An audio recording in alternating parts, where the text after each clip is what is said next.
Oh, Mr. Chair. Mr. Chair. The Honour... Mr. Chair. I call the Honourable Member Dr. David Clark. Thank you, Mr. Chair.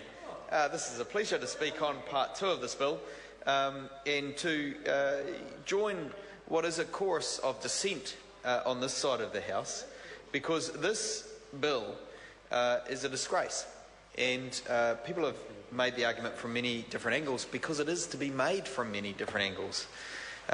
I want to add to a couple of the comments I was making on part 1, because I understand that the main provisions from my reading of the bill anyway are in part 2 that enact those same principled provisions that are in part 1.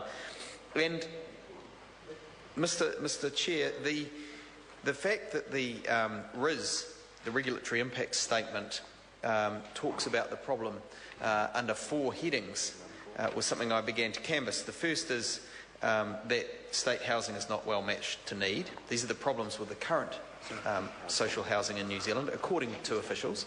The second is that there is a lack of alternatives to state housing that offer security of tenure and affordability. The third, that government financial assistance for housing is inequitable. And the fourth is around the cost of the housing and the fiscal pressures. Mr. Smith got up to address some of those points, although I note he focused on the Salvation Army report in his response.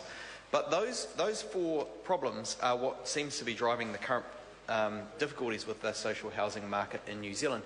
And as I pointed out in part 1, the first 3 of those problems are not addressed at all by this bill, certainly not in any fashion that could be regarded as forward-thinking or visionary for the people for whom state housing is designed to support.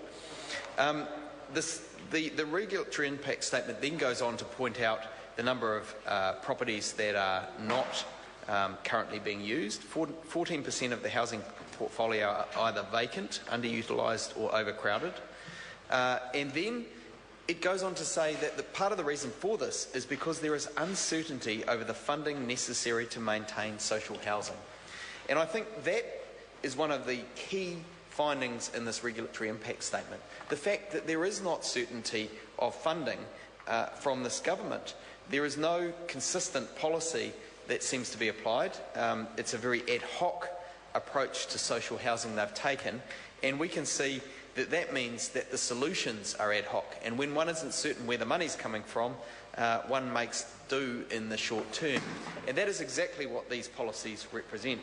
They are the kind of policies that may put band-aids here and there, may make some of these houses habitable, but certainly in the medium term will be exposed for exactly what they are. Earlier colleagues talked about musical chairs, and the worst kind of musical chairs where you take away one with each time the music stops until there are none left. And this is exactly what this housing policy seems to represent, a kind of unfun game of musical chairs where New Zealand's most vulnerable citizens are the ones without a place to put their head. And these are the kinds of policies that a government that is out of touch will run, a government that is unaware or disinterested in the widening inequalities which we're finding in New Zealand society. Under this government, inequalities are the worst that they have been in documented history in this country since records of inequality have been kept, and that is a shameful thing. And this government arrogantly is persisting with policies that are exacerbating that. On this side of the House, we have a view that all people ought to be supported to make their best contribution, and the Labour government of the future wants to build a future for all, an economy that works for all New Zealanders, that makes sure that even those most disadvantaged in terms of their opportunities at birth are supported to make the most of their talents so that they can live in dignity like everybody else, and so that they can make their best contribution. They can sleep well at night, have the expectation that they won't be have transients forced upon them, have the opportunities in schooling to make the most of their natural talents. And that will lead to a nation that we can all be proud of. And that is what New Zealanders want.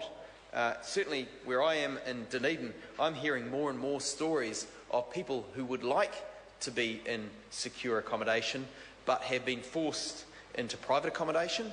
That is inadequate. I personally have been to visit a flat that I once lived in as a student that is now occupied by a large family with grandchildren in it who are living in appalling conditions. The conditions of that flat were not flash when I was living there as a student approximately 20 years ago, and they have deteriorated since then. They have got to a state where no children ought to live, where children ought not to be brought up, because the conditions of that house are cold and damp.